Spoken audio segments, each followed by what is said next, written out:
आवाज़ आ रही है? सही है, हाँ जी।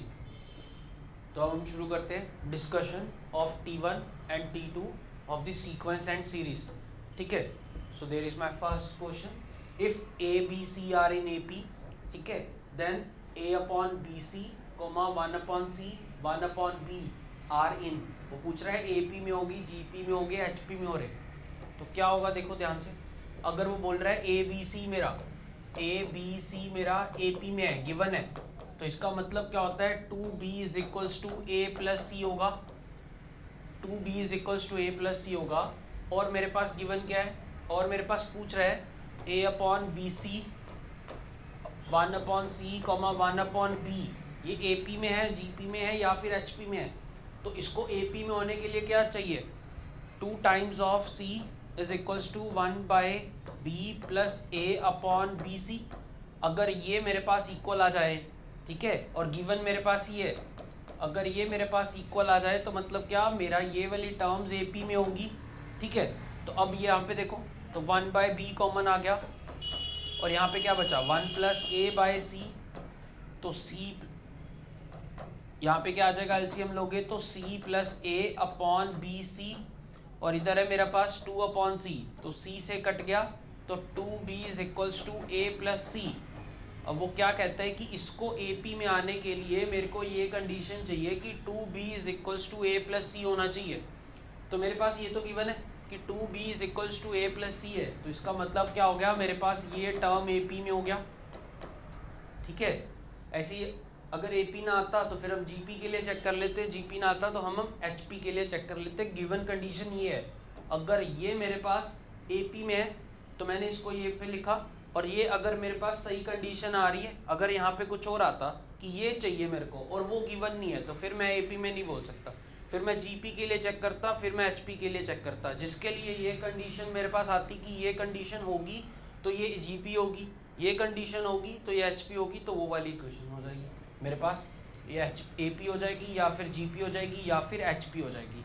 ठीक है, अब मेरे पास AP चेक किया तो AP के लिए आ गया कि 2b is equals to A plus C चाहिए, तो ठीक है, तो वो मेरे पास AP में हो गया। अब देखो यहाँ पे ध्यान से, सेकंड क्वेश्चन क्या है मेरे पास, सेकंड क्वेश्चन ये कहता है if x, y, z are in AP, x, y, z मेरे पास AP में है, then the given expression is equals to, ये किसके इक्वल होगा इनमें से। ठीक है, तो देखो सबसे पहले x, y, z अगर मेरा AP में गिवन है तो इसका मतलब क्या, 2 times of the middle term is equals to x plus z, तो 2y is equals to x plus z आ गया मेरे पास। तो अब ये इक्वेशन में क्या करो, 2y की जगह रिप्लेस कर दो, तो कैसे करेंगे, यहाँ पे देखो, तो x plus 2y minus z, और साथ में क्या है मल्टीप्लाई में मेरे पास x minus z plus Y, x plus z minus Y, और ये क्या है मेरे पास z plus 2y minus X.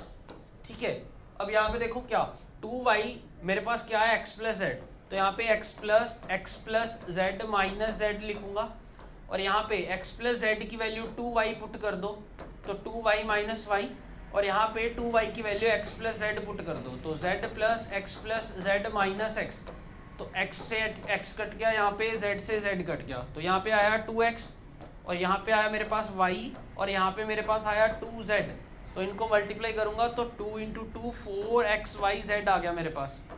ठीक है, तो आंसर इज, इस एक्सप्रेशन का आंसर है मेरे पास 4xyz, so option number C is my correct answer, that is 4xyz is the answer. अब मेरे पास देखो थर्ड क्वेश्चन, तो थर्ड क्वेश्चन में क्या बोलता है, थर्ड क्वेश्चन में बोलता है कि पॉइंट 2, 3, 4 के ऊपर बार है, ये किसके इक्वल होगा मेरे पास, और ये ऑप्शंस दे रखे हैं 232 अपॉन 999, 116 अपॉन 495, 232 अपॉन 900 और नन ऑफ दिस, तो इनमें से कौन सा सही होगा। ठीक है, अब देखो 0.234 बार, इसका मतलब क्या होता है 0.234 34 34 34, ये मेरे पास रिपीट कर रहा है। ठीक है, तो अब इसे देखो कैसे करेंगे, अगर ये रिपीट कर रहा है तो इसको मैं क्या लिख सकता हूँ, 0.2 प्लस 0.034 प्लस 0.00034 प्लस 0.000034, ठीक है। तो ये पहले मैंने 1 छोड़ा, फिर 3 जोड़े, फिर 5 छोड़ा, फिर मैंने 7 छोड़ा। तो यहाँ पे ऐसे करके मैंने इस नंबर को लिख सकता हूँ, ऐसे लिखता जाऊँगा तो मेरे पास यही नंबर आ जाएगा। देखो ना 0.2, तो पहली पोजीशन छोड़ दी तो 0.234 आ जाएगा। अब 3 छोड़ दी तो फिर 34, फिर मेरे पास 5 छोड़ दी तो फिर 34, तो 34 34 34 ऐसे चलता रहेगा। अब देखो ये टर्म को मैं क्या लिख सकता हूँ, 34/10⁻³ या फिर 1000 लिख लो।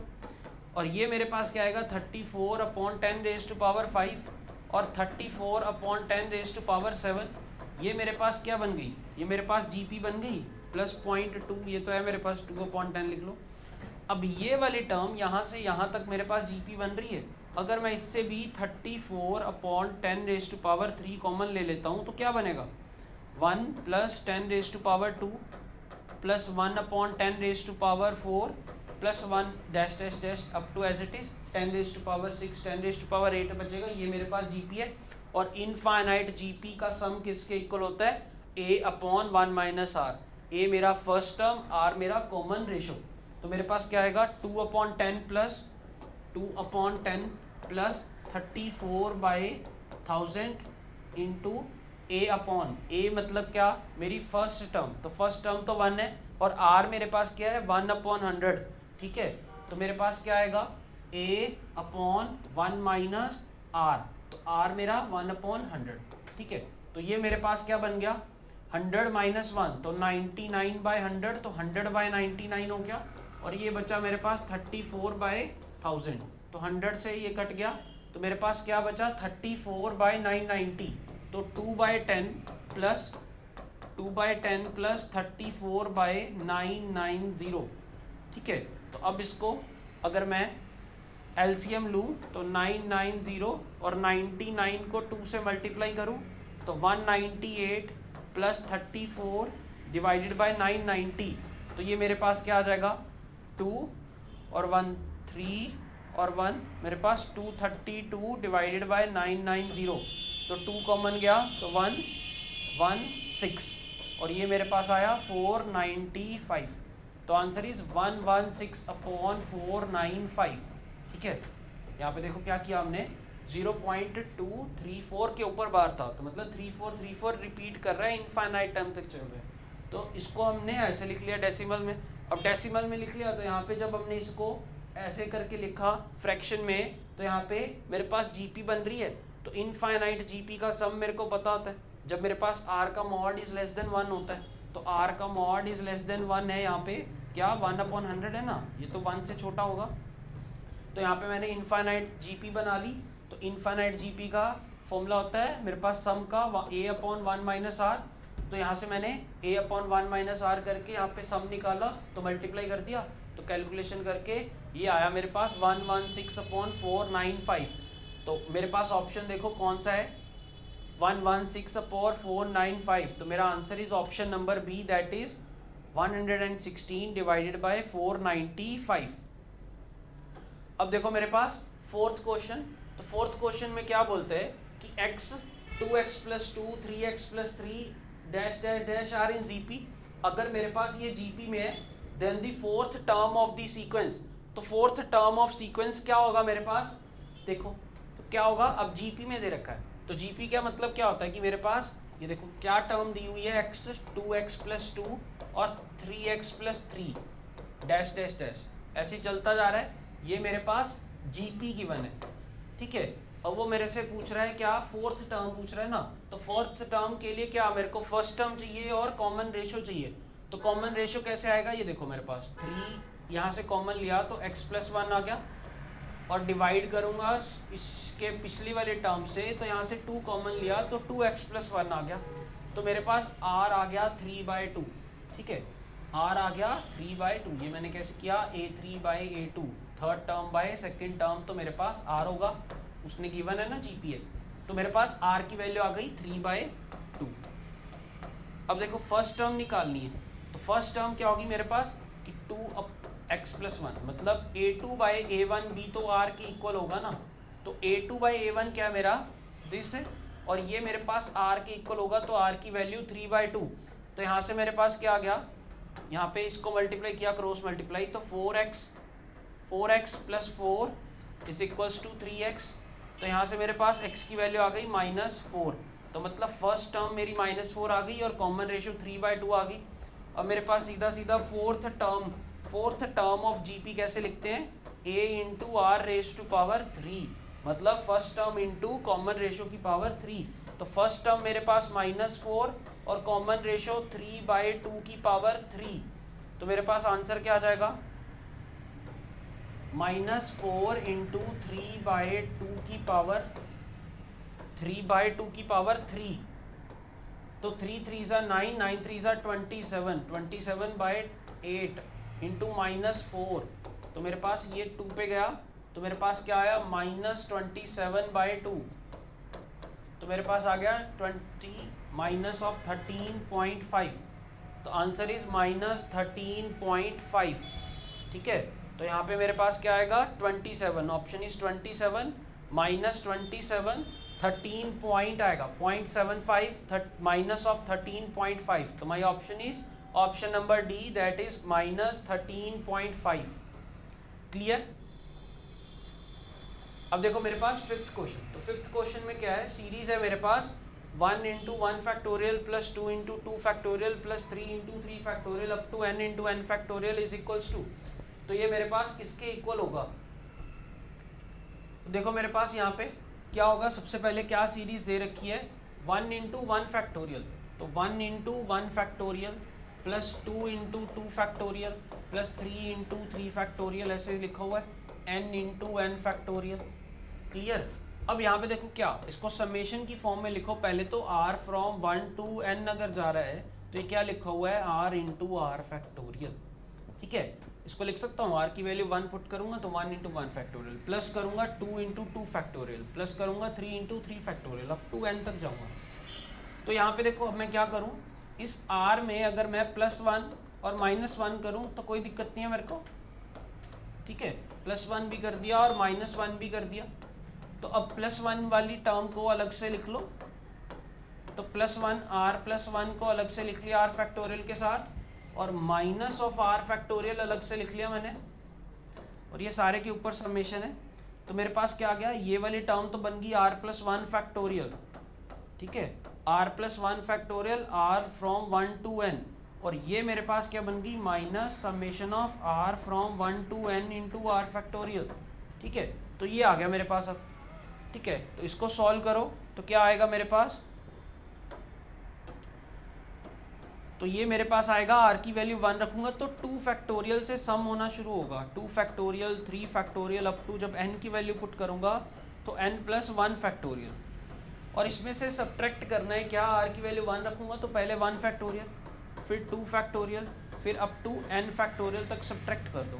तो देखो यहाँ पे 2 फैक्टोरियल से 2 फैक्टोरियल कट जाएगा, 3 फैक्टोरियल से 3 फैक्टोरियल, ऐसे n फैक्टोरियल से n फैक्टोरियल, तो ये सारे कट गए, तो बचा क्या n+1 फैक्टोरियल -1 फैक्टोरियल, तो ये मेरे पास आंसर आ जाएगा, that is n+1 factorial -1 factorial, that is 1।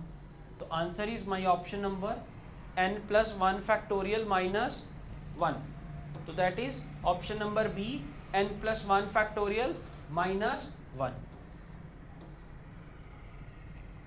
अब देखो यहाँ पे मेरे पास क्या, अब वो बोलते हैं the nth term of the sequence, तो nth टर्म मेरे पास इस सीक्वेंस की क्या होगी। ठीक है, मेरे पास फर्स्ट टर्म 1 गिवन है, second term 2 raise to power 1/2 given है, और थर्ड टर्म मेरे पास 3 रेज टू पावर 1/3 गिवन है, और फोर्थ टर्म मेरे पास 2 रेज टू पावर 1/2 गिवन है। ठीक है, अब देखो यहाँ पे मेरे पास क्या 1 2 3, तो यहाँ पे 4 आना चाहिए था। ठीक है, अगर सीरीज बन रही है, कुछ सीक्वेंस बन रही है तो n, तो मतलब क्या यहाँ पे 4 आना चाहिए था, तो 4 को मैं कैसे लिखूंगा, तो 2 को 4 बनाने के लिए क्या 4 का रूट लिखूं, तो 4 की पावर 1/2 इज इक्वल्स टू 2 हो गया, और इसकी पावर 1/2 है तो इसकी पावर 1/2 हो गया, तो ये क्या हो गया 4 की पावर 1/4 हो गया, तो ये सही है। देखो सीक्वेंस क्या बन गई फिर मेरे पास, 2 की पावर 1/2 को क्या मैं लिख सकता हूँ 4 की पावर 1/4, तो मेरे पास क्या सीक्वेंस बन रही है ये n की पावर 1/n। ठीक है ना, 2 की पावर 1/2, 3 की पावर 1/3, 4 की पावर 1/4, तो n की पावर 1/n, ये मेरे पास सीक्वेंस बन रही है। तो ये आएगा option number A, that is n raise to power 1/n। अब मेरे पास 7th क्वेश्चन देखो, तो 7th क्वेश्चन में क्या कह रहा है कि third term of a GP is 3, ठीक है, third term of a GP is 3, तो जीपी की थर्ड टर्म मेरे पास 3 है और product of its first 5 terms, तो जीपी की थर्ड टर्म को ऐसे लिखेंगे a r square is equals to 3, मतलब फर्स्ट टर्म इंटू आर का स्क्वायर, कॉमन रेशो का स्क्वायर मेरे पास 3 होगा, और product of its first 5 terms, तो फर्स्ट 5 टर्म्स मतलब पहली टर्म ए, दूसरी टर्म ए आर, तीसरी टर्म ए आर स्क्वायर, फिर ए आर क्यूब और A R raise to power 4, इनका मैंने प्रोडक्ट करना है और किसके इक्वल आएगा ये देखना है। तो प्रोडक्ट कर दिया तो a की पावर 5 हो गया और r की पावर मेरे पास 10 आ गया। इसको मैं क्या लिख सकता हूँ, a r स्क्वायर की पावर 5 लिख सकता हूँ, और a r स्क्वायर की आंसर मेरे को 3 दे रखा है, इक्वल 3 दे रखा है, तो 3 रेज टू पावर 5 हो गया। तो 3 रेज टू पावर 5 कितना होता है मेरे पास, 3 3 ज़ा 9, तो 9 इंटू 9, 81, 81 इंटू 3, तो 243 इज द आंसर, ठीक है। तो my answer is 243, that is my option number B. Clear. अब देखो मेरे पास क्या 8th क्वेश्चन क्या है मेरे पास, a student read common difference of an A P -2 instead of 2, मतलब क्या एपी में जो कॉमन डिफरेंस था वो 2 था, लेकिन स्टूडेंट ने -2 रीड कर लिया, and got the sum of first 5 term as -5, ठीक है, और उसने क्या किया, सम उसका and got the sum of first 5 terms, first 5 terms का सम उसका -5 आया, ठीक है, और वो पूछ रहा है मेरे पास क्या actual sum of the first 5 terms क्या होगा फिर मेरे पास। तो अब वो बोल रहा है कि अगर उसने 2 की जगह -2 रीड कर लिया तो उसके बाद उसका सम ऑफ फर्स्ट 5 टर्म्स -5 आ रहा है, तो एक्चुअल सम जो था फर्स्ट ऑफ 5 टर्म्स का वो क्या होगा, ठीक है। तो अब देखो यहाँ पे, अब कॉमन डिफरेंस उसने क्या रीड किया, -2, ठीक है, था मेरे पास D1, मतलब जो ओरिजिनल वाला, D0 मतलब ओरिजिनल वाला, तो मेरे पास 2 था। क्लियर। अब वो कहता है कि सम ऑफ फर्स्ट 5 टर्म्स मेरे पास क्या आ गया, तो a plus d plus a plus 2d, a plus 3d और a प्लस 4d, ठीक है, ये मेरे पास किसके इक्वल आ गया, -5 के।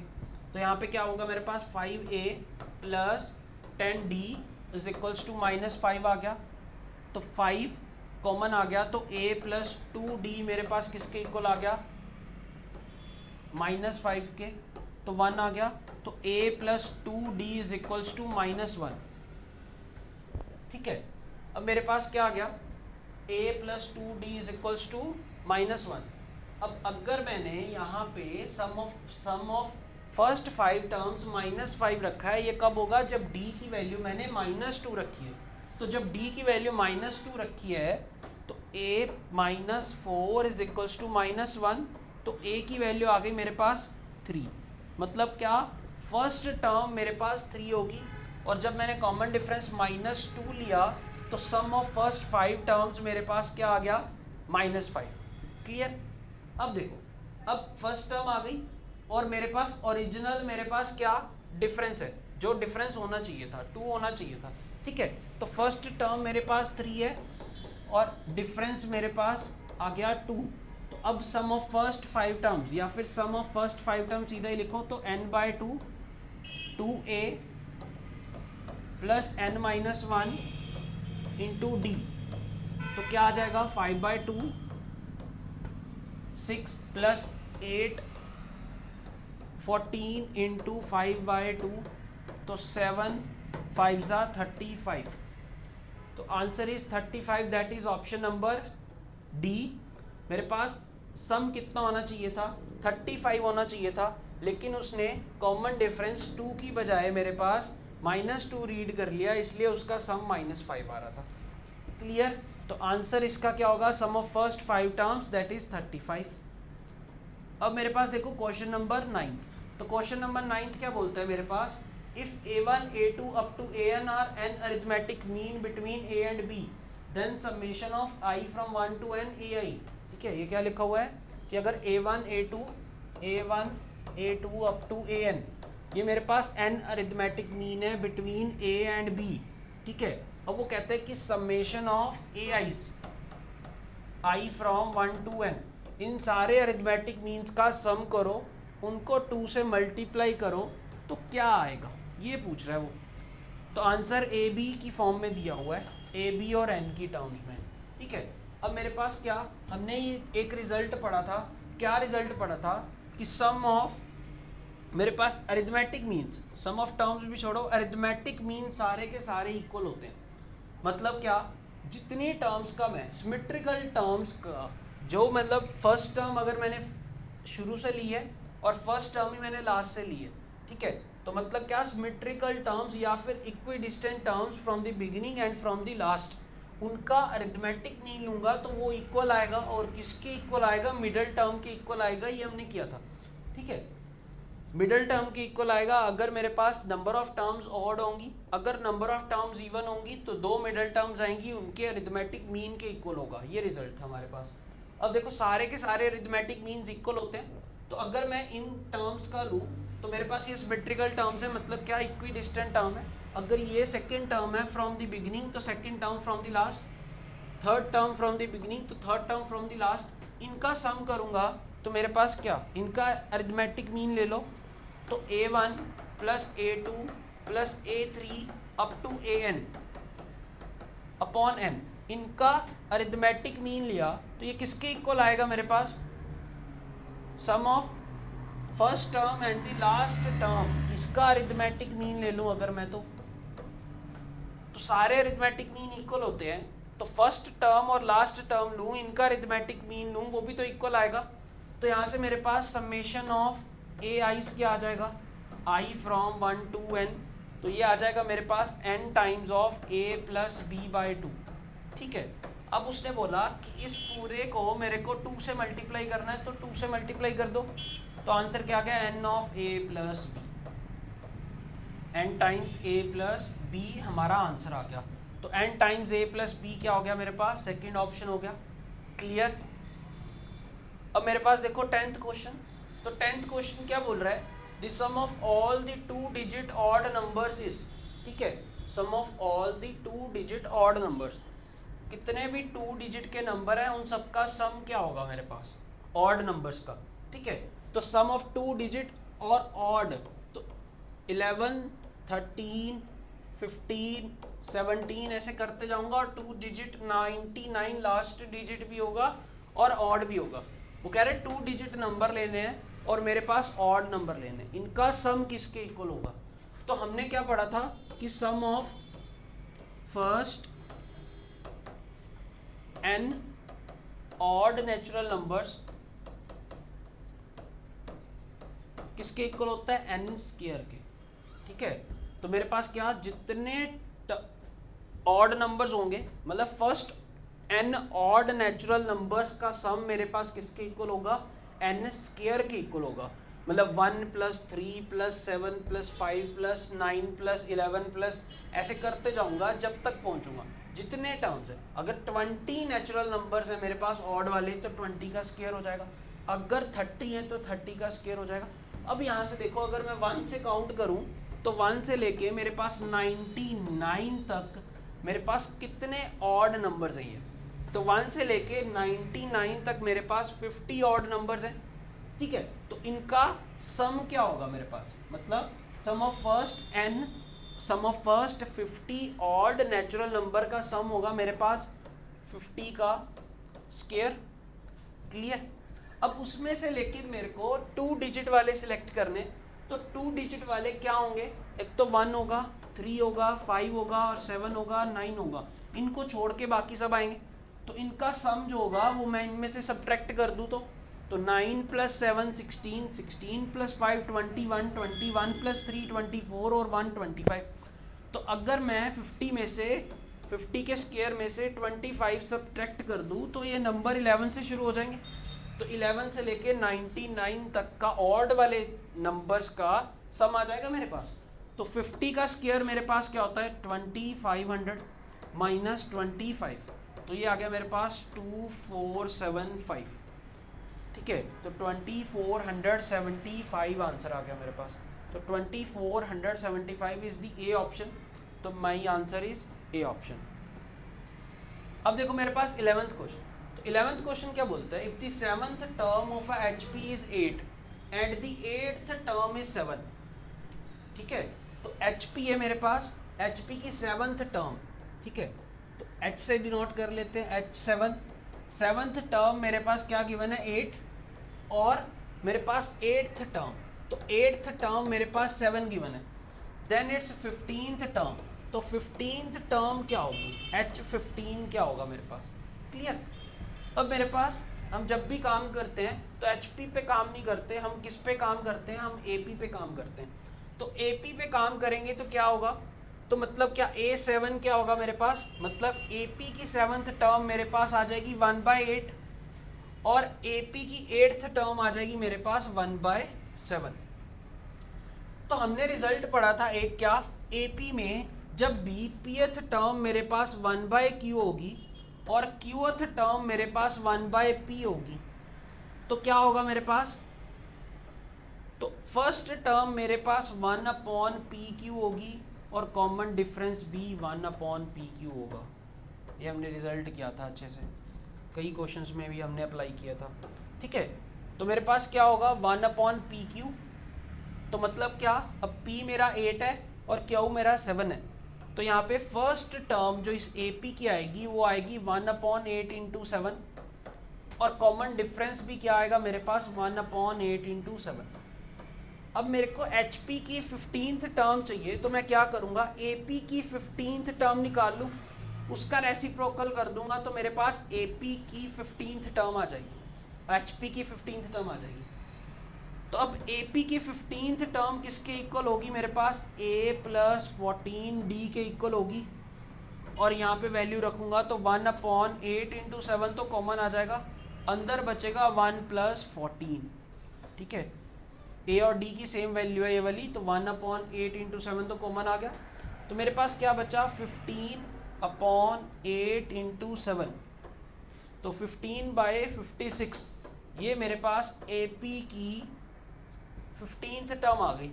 लेकिन मेरे को HP की 15th टर्म चाहिए थी, तो HP की 15th टर्म होगी इसका रेसिप्रोकल, दैट इज 56/15। तो ये मेरा आंसर हो गया।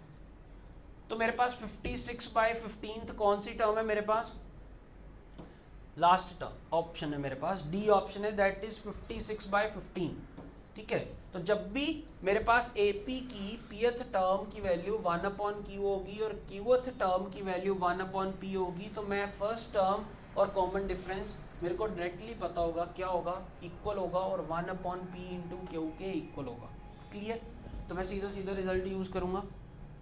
अब देखो मेरे पास 12th क्वेश्चन, तो 12th क्वेश्चन क्या बोलता है, if y is equals to x minus x² plus x³ minus x⁴ plus, मतलब ऑल्टरनेटिव साइन चल रहे हैं, plus minus plus minus plus minus और पावर भी एक एक बढ़ रही है, तो ये साफ साफ GP दिख रही है मेरे को। ठीक है, और कॉमन रेशो हमें पता है जब भी अल्टरनेटिव टर्म्स आती हैं प्लस माइनस में, तो कॉमन रेशो मेरे पास नेगेटिव में होता है। ठीक है, तो यहाँ पे ये GP का सम है मेरे पास, इनफाइनाइट GP का सम है और x की वैल्यू उसने खुद ब खुद दे रखी है कि मेरे पास -1 से 1 के बीच में होगा। ठीक है, जब भी इनफाइनाइट GP होती है तो हमारे पास कॉमन रेशो का मॉड <1 आना चाहिए और वही उसने दिया हुआ है। तो x मेरी क्या है, कॉमन रेशो है, ध्यान से देखेंगे तो क्या होगा, अब दिया हुआ है उसने y is equals to x minus x² plus x³ minus x⁴, ये टर्म दी हुई है। क्लियर। अब ये टर्म अप टू इनफाइनाइट है, तो सबसे पहले r तो नेगेटिव आएगा, r होगा क्या, r मेरा होगा -(x²/x), तो मेरे पास क्या आएगा -x, तो r मेरे पास आ गया -x। और इनफाइनाइट GP का सम होता है a/1 - r, तो ए मतलब फर्स्ट टर्म एक्स मेरी और 1 माइनस ऑफ माइनस एक्स, तो ये मेरे पास आ रहा माइनस एक्स। तो यहाँ पे मेरे पास क्या आ गया, ये y की वैल्यू है, y की वैल्यू है इसका इनफाइनाइट सम, तो इनफाइनाइट सम ये आया, तो ये y की वैल्यू हो गई। तो क्या आया मेरे पास x अपॉन 1 प्लस एक्स। अब उसने डिमांड क्या कर रहा है मेरे पास, the value of x will be, तो x की वैल्यू डिफाइन करनी है, तो y in terms of y मेरे पास चाहिए। तो पहले क्या करो, इसको इधर मल्टीप्लाई कर दो, तो y प्लस एक्स वाई हो जाएगा और इधर x हो जाएगा। तो x वाली टर्म को उधर ले जाओ, तो x minus x y is equals to y हो जाएगा मेरे पास।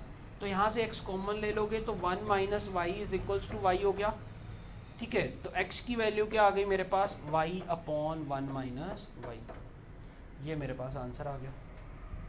तो y अपॉन 1 माइनस वाई मेरे पास कौन सा ऑप्शन है, option number D, that is y upon 1 minus y, ठीक है।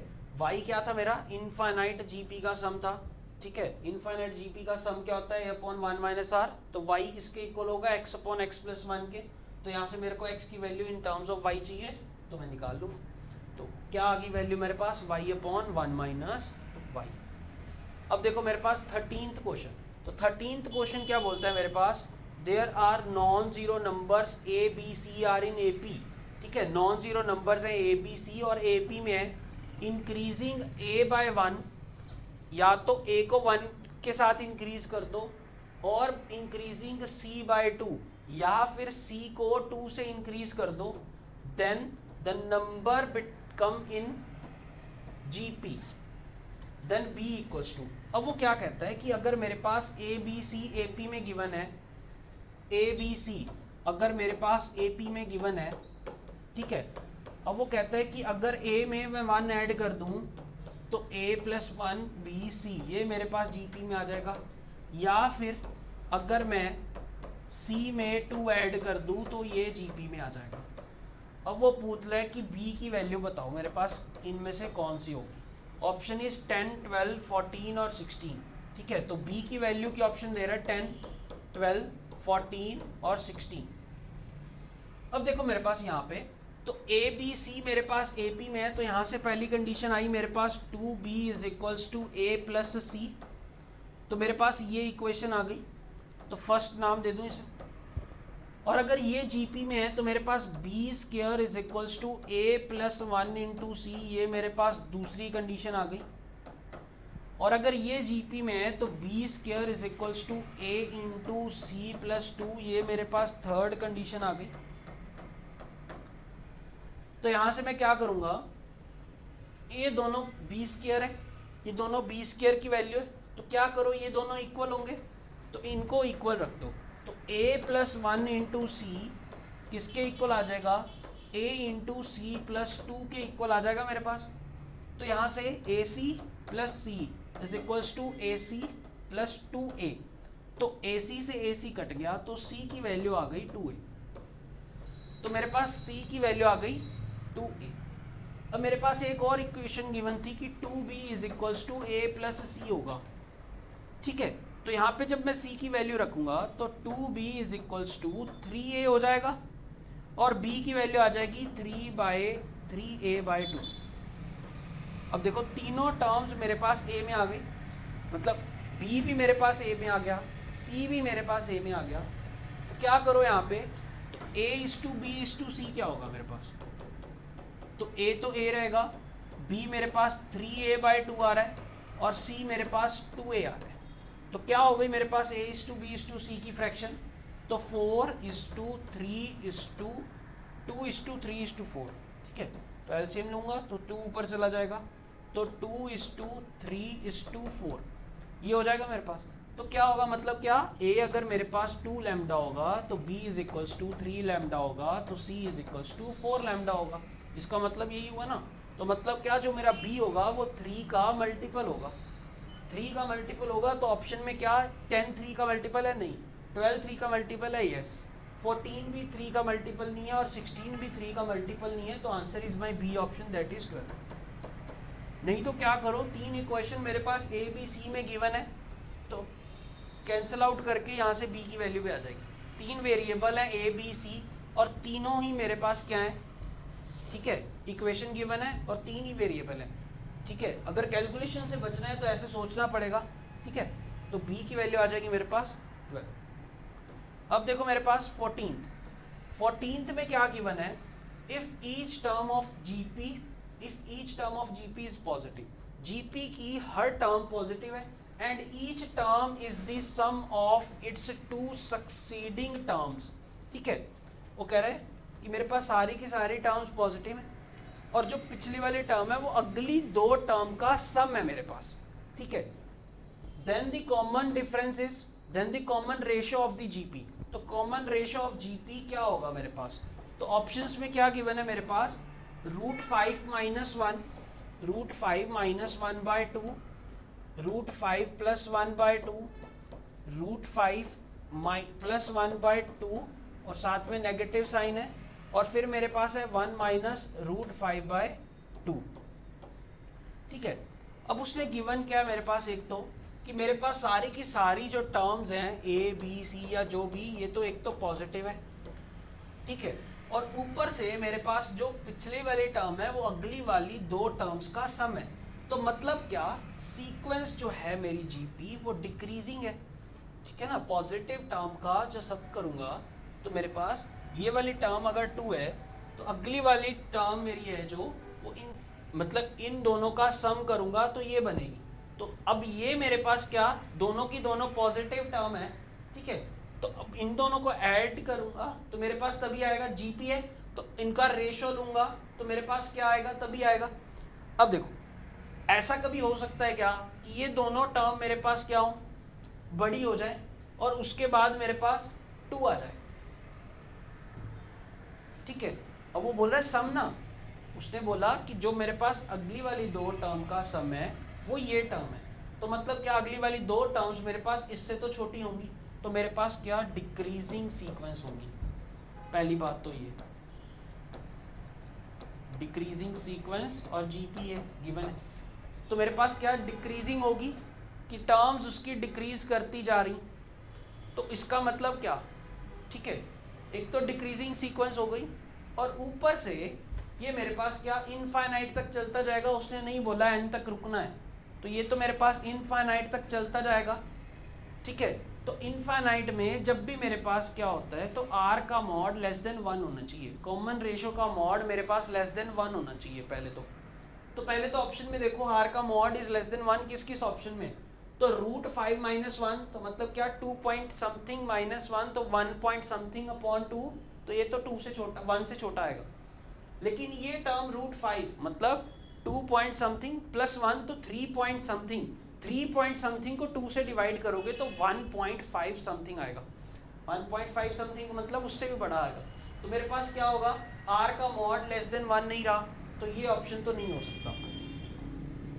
फिर मेरे पास यहाँ पे भी देखो √5 + 1/2, तो ये भी मेरे पास नेगेटिव में चला गया, लेकिन उसका मॉड तो फिर भी मेरे पास क्या होगा 1 से बड़ा होगा, तो ये भी नहीं होगा। अब देखो मेरे पास ऑप्शंस बचे ये 1 - √5/2 और √5 - 1/2। अब हमें पता है जीपी में जब भी सारी की सारी टर्म्स अगर पॉजिटिव चल रही हैं तो कॉमन रेशियो पॉजिटिव होगा, अगर सारी की सारी टर्म नेगेटिव चल रही हैं तब भी कॉमन रेशियो जो होगा वो पॉजिटिव होगा। एक ही केस है जब वो नेगेटिव होगा, वो कौन सा केस होता है मेरे पास, जब अल्टरनेटिव साइन आते हैं। लेकिन उसने बोल रखा है पहले कि जीपी मेरे में क्या है, पॉजिटिव टर्म से बनी हुई है, तो कॉमन रेशियो जो होगा वो नेगेटिव कभी भी नहीं आएगा। यहाँ पे देखो ये वाला टर्म, तो 1 - √5, तो √5 1 से बड़ा है तो नेगेटिव आ गया, और 2 से डिवाइड करूंगा तो ये टर्म तो मेरे पास नेगेटिव रहेगी, सीधी तो नेगेटिव रहेगी, तो मेरे पास ये ऑप्शन तो ये भी कट गया, तो मेरे पास only option is that is √5 - 1/2। ये हो गया मेरे पास थ्योरेटिकल या फिर सिर्फ सोच के करने वाला काम, कि मैंने क्या किया, मैंने डिस्कार्ड कर दिए बाकी के 3 ऑप्शन, कि एक को इस बेसिस पे कर दिया कि वो r नेगेटिव आ रहा है, और r नेगेटिव आ रहा है तो ये भी नहीं होगा, ये भी नहीं होगा, चाहे जैसे मर्जी कट कर दो, ये हो जाएगी। कि मेरे पास सारी की सारी टर्म जीपी की पॉजिटिव है, तो मेरे पास क्या होगा, ये दोनों तो कट गए, r नेगेटिव नहीं हो सकता। r पॉजिटिव वाला केस, अब इसका मॉड मेरे पास क्या हो गया, 1 से बड़ा हो गया।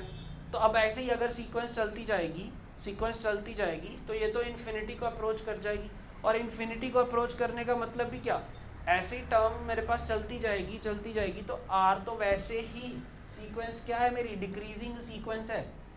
तो डिक्रीजिंग सीक्वेंस है तो अगर मेरे पास इनफाइनाइट जीपी, ठीक है, आर मेरा क्या होगा, आर मेरा 1 से बड़ा तो हो ही नहीं सकता, यहाँ पे आर ही 1 से बड़ा आ गया, ठीक है। और यहाँ पे मेरे पास क्या √5 - 1, तो ये मेरा सही है, आर भी छोटा है और मेरे पास साइन भी पॉजिटिव। एक तो ये वे हो गया। अब दूसरा वे जो हम करते हैं, दूसरा वे क्या गिवन है उसका कि मेरे पास क्या, कि मेरे पास अगर nth टर्म है वो n+1th टर्म और n+2th टर्म, मतलब अगली 2 टर्म्स का सम है। तो जीपी की टर्म्स मेरे पास क्या होती है, ar⁻n, ar⁻n, ये n-1, ये n और ar⁻n+1, तो ये आएगा। तो a से a तो कट गया, तो r की वैल्यू n-1 और यहाँ से r की वैल्यू n कॉमन ले लो, तो क्या आएगा मेरे पास 1 + r आ जाएगा, ठीक है। अब देखो r मेरे पास 0 नहीं हो सकता, तो इसीलिए मैं ये काट सकता हूँ, ठीक है। तो काट दिया तो ये वैल्यू सिर्फ r बचा यहाँ पे, r × 1 + r = 1, तो r² + r - 1 = 0 बच गया मेरे पास। तो क्वाड्रेटिक बन गई, यहाँ से r की वैल्यू निकाल लो, तो कॉमन रेशो मांग रहा है, वो कॉमन रेशो पता चल जाएगी। क्या आएगा -b, तो -1 ± √b², b² मतलब 1 का स्क्वायर -4ac, तो -4 × -1 तो +4/2, तो मेरे पास क्या आ गया 1 ± √5/2, ठीक है, माइनस। अब देखो यहाँ पे क्या बना, एक तो मेरे पास आ गया -1 + √5/2 और दूसरा आ गया मेरे पास -1 - √5/2, ठीक है। अब वही मेरे पास r क्या आ गया, एक तो ये आ गया और एक ये आ गया। यहाँ पे देखो r मेरे पास नेगेटिव, अभी बताया कि जब मेरे पास सारी की सारी टर्म्स पॉजिटिव हैं तो r नेगेटिव तो नहीं हो सकता, ये डिस्कार्ड हो गया, तो यहाँ से मेरे पास सीधा आंसर आ गया √5 - 1/2 इज द कॉमन रेशो। ऐसे करना है ऐसे कर लो, वैसे करना है वैसे कर लो, ठीक है, जैसे भी समझ आए। दोनों अल्टरनेटिव वेज आपको बता दिए, क्लियर। अब देखो मेरे पास, अब वो बोलते हैं sum of the series 1 + 2x + 3x² + 4x³ up to infinity when x lies between 0 to 1, x मेरा 0 से 1 के बीच में है, तो 1 + 2x + 3x² + 4x³ मेरे पास क्या होगा। अब देखो यहाँ पे ये क्या मेरे पास AGP दिख रही है सबको, 1 + 2x + 3x² + 4x³, ठीक है।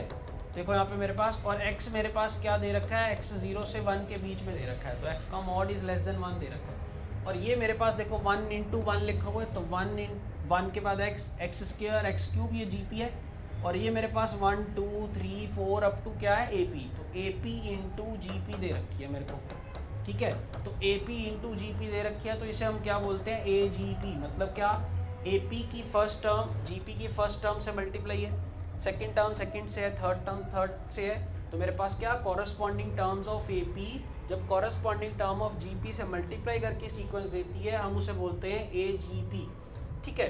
अब AGP में हमारे पास इनफाइनाइट सम मेरे पास क्या होता है, S मेरे पास सम क्या होता है, इनफाइनाइट टर्म्स तक का सम होता है मेरे पास AB/1 - R plus DBR/1 - R का स्क्वायर होल स्क्वायर, ठीक है। तो ये मेरे पास होता है A मतलब AP की फर्स्ट टर्म, B मतलब GP की फर्स्ट टर्म, R मेरे पास कॉमन रेशो, D मेरे पास कॉमन डिफरेंस। अब इसमें देखो फर्स्ट टर्म AP की भी 1 है, GP की भी 1 है, कॉमन डिफरेंस क्या है मेरे पास 1 है, और कॉमन रेशो मेरे पास क्या है x है, ठीक है। तो ये टर्म्स मेरे को यहाँ पे पुट करनी है, तो मेरे पास क्या आएगा AB, तो 1 आ गया, x मेरे पास ये आ गया, और D भी 1 और B भी 1 और R मेरे पास x/1 - x का होल स्क्वायर। तो यहाँ से मैंने क्या किया 1/1 - x कॉमन ले लिया, तो मेरे पास बचा 1 + x/1 - x। जब LCM लूँगा तो ये हो जाएगा 1 - x + x, तो -x से +x कट गया, तो 1/1 - x, तो 1/1 - x का होल स्क्वायर आ गया मेरे पास, 1/1 - x का होल स्क्वायर। तो this is my option number D, that is 1/1 - x का होल स्क्वायर। तो 15th क्वेश्चन का आंसर इज D। अब मेरे पास क्या 16th क्वेश्चन।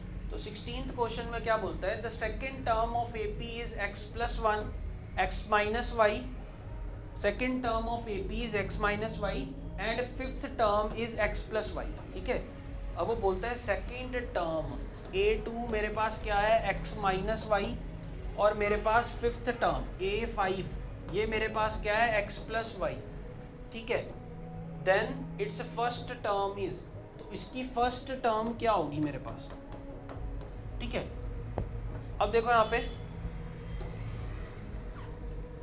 a2 से लेके a5 के बीच में डिफरेंस कितना होगा, 3d का आएगा। जो भी एक टर्म के बीच में डिफरेंस होता है, अगर a2 से लेके a5 तक काउंट करूं तो मेरे पास 3d का डिफरेंस आएगा। ठीक है, तो मतलब क्या, a2 से लेके a3 के बीच में एक d का डिफरेंस आएगा, फिर मेरे पास a4 में ad का डिफरेंस आएगा, और a5 करूंगा तो d, मतलब a2 में मैं क्या करूंगा, अगर 3d ऐड करूंगा तो मेरे पास a5 आ जाएगा। ठीक है, तो मतलब क्या, ये रिजल्ट से अब क्या मेरे को पता चला कि अगर a2 मेरे पास क्या गिवन है, x माइनस वाई गिवन है। ठीक है, और plus 3d is equals to मेरे पास किसके इक्वल आ जाएगा, x प्लस वाई के। तो यहाँ से d की वैल्यू निकाल लो, तो d की वैल्यू आ गई मेरे पास, क्या आएगी, ये उधर जाएगी टर्म, या फिर x से x कट गया तो y उधर जाके 2y हो गया, तो नीचे क्या आ गया, 3 आ गया। तो d की वैल्यू आ गई मेरे पास 2y/3। अब मेरे को फर्स्ट टर्म चाहिए, तो फर्स्ट टर्म के लिए अब क्या, और सेकेंड टर्म मेरे को x माइनस वाई दिया, तो a plus d is equals to x minus y. a मतलब फर्स्ट टर्म, तो फर्स्ट टर्म किसके इक्वल आएगा, x माइनस वाई माइनस डी, और d की वैल्यू है 2y/3। तो इसे सॉल्व कर लो, तो क्या आएगा मेरे पास, 3x minus 3y minus 2y upon 3। तो ये मेरे पास आ गया 3x माइनस 5y अपॉन 3, तो x minus 5/3y, x minus 5/3y is the answer.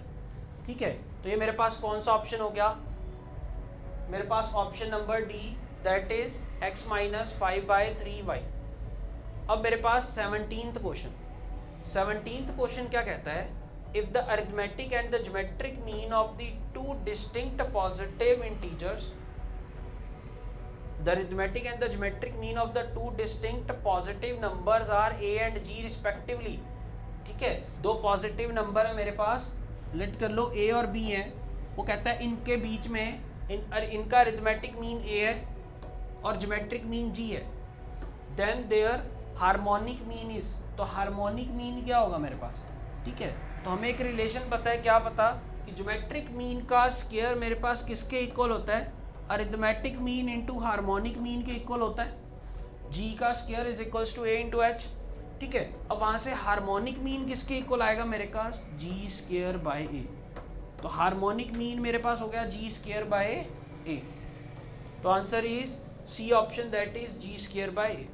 Clear, ये रिजल्ट होता है ना मेरे पास, किसी भी दो नंबर्स के अरिथमेटिक मीन, ज्योमेट्रिक मीन और हार्मोनिक मीन कैसे रिलेट करते हैं, ज्योमेट्रिक मीन का स्क्वायर मेरे पास arithmetic mean into harmonic mean के इक्वल होता है। क्लियर, अब मेरे पास देखो 18th क्वेश्चन क्या है, 18th क्वेश्चन बोलता है if the arithmetic mean and the geometric mean of the roots of the quadratic in x, quadratic equation in x है, उसका अरिथमेटिक मीन मेरे पास p है, तो a की वैल्यू मेरे पास p है, ज्योमेट्रिक मीन मेरे पास q है। ठीक है, respectively, then its equation is, ठीक है, देन इट्स इक्वेशन इज, तो हमें भी पता है क्या इक्वेशन को सेटिस्फाई करता है, वो x square minus 2a x plus G square is equals to 0। ठीक है, तो x square minus 2px plus q square is equals to 0, ये इक्वेशन आएगी मेरे पास। तो x square minus 2px plus q square, तो मेरे पास क्या, ऑप्शन नंबर ए। ठीक है ना, और अरिथमेटिक मीन और ज्योमेट्रिक मीन ये इक्वेशन बनाता है मेरे पास, तो x square minus 2px plus q square is equals to 0। अब देखो 19th क्वेश्चन, 19th क्वेश्चन में क्या बोलता है वो, कि अगर x Y z are in AP, x Y z मेरे पास एपी में है, एक्स वाई जेड मेरे पास एपी में गिवन है, तो E raise to power minus X, E raise to power minus Y और E raise to power minus Z, ये मेरे पास किस में होंगे, एपी में, जीपी में या फिर एचपी में, कहाँ पे होंगे? ठीक है, तो अब देखो यहाँ पे इसमें एपी होने का मतलब क्या कि 2y is equals to x plus z है मेरे पास। ठीक है, अब यहाँ पे देखो, यहाँ पे मेरे पास क्या है, इसको एपी में, अगर एपी में करना है तो मेरे पास क्या होगा, E raise to power minus X plus E raise to power minus Z is equals to 2 times of E raise to power minus Y prove करना पड़ेगा। और इसमें क्या होगा, मेरे पास ना तो कोई रिजल्ट होगा, मैं सीधा पावर्स के साथ कर नहीं सकता कुछ भी। ठीक है, तो जीपी में देखो, अगर मैं दो टर्म्स का, दो की पावर को अगर मैं प्रोडक्ट करता हूँ, E raise to power minus X into E raise to power minus Z करूँगा तो इनकी पावर ऐड हो जाती है, तो E raise to power minus X minus Z हो जाएगा। मतलब क्या, ए इंटू सी, मतलब first term into third term. मेरे को जीपी के लिए क्या चाहिए होता है कि E raise to power minus Y का स्क्वायर ये बन जाए। अगर b का square is equal to a into C आ जाए तो जीपी होती है, और a इंटू सी कर रहा हूँ तो a इंटू सी मेरे पास ये आ गया। तो यहाँ से क्या लिखा हुआ है, E raise to power minus of X plus Z, और यहाँ पे मेरे को गिवन है कि x plus Z is equals to 2y के इक्वल है, तो E raise to power minus of 2y आ गया, E raise to power minus of 2y आ गया। तो ये इसको मैं क्या लिख सकता हूँ अब, E raise to power minus Y का स्क्वायर, तो ये मेरे पास जीपी में आ गया। तो अगर मेरे पास एक्स वाई जेड एपी में है तो E raise to power minus X, E raise to power minus Y, E raise to power minus Z मेरे पास जीपी में होंगे। क्लियर? अब देखो मेरे पास क्या, क्वेश्चन नंबर 20। तो क्वेश्चन नंबर 20 क्या बोलता है मेरे पास, arithmetic mean, geometric mean and harmonic mean of two numbers are X Y Z respectively. तो अरिथमेटिक मीन मेरे पास x है, ज्योमेट्रिक मीन मेरे पास y है, और हार्मोनिक मीन मेरे पास z है। ठीक है, respectively. Then which of the following is true, तो इनमें से कौन सा ट्रू है? तो मेरे पास क्या रिजल्ट होता है, arithmetic mean is greater than equal to geometric mean is greater than equal to harmonic mean. तो मेरे पास क्या, x is greater than equal to y is greater than equal to z होगा। तो जो इस ऑप्शन को सेटिस्फाई करता है, देखो x is greater then y is greater then z, तो हाँ ये सही है, तो मेरे पास ए ऑप्शन सही है। बाकी उल्टे पुल्टे हैं तो ये मेरे पास सही नहीं होंगे। ठीक है, तो यहाँ तक हो गया।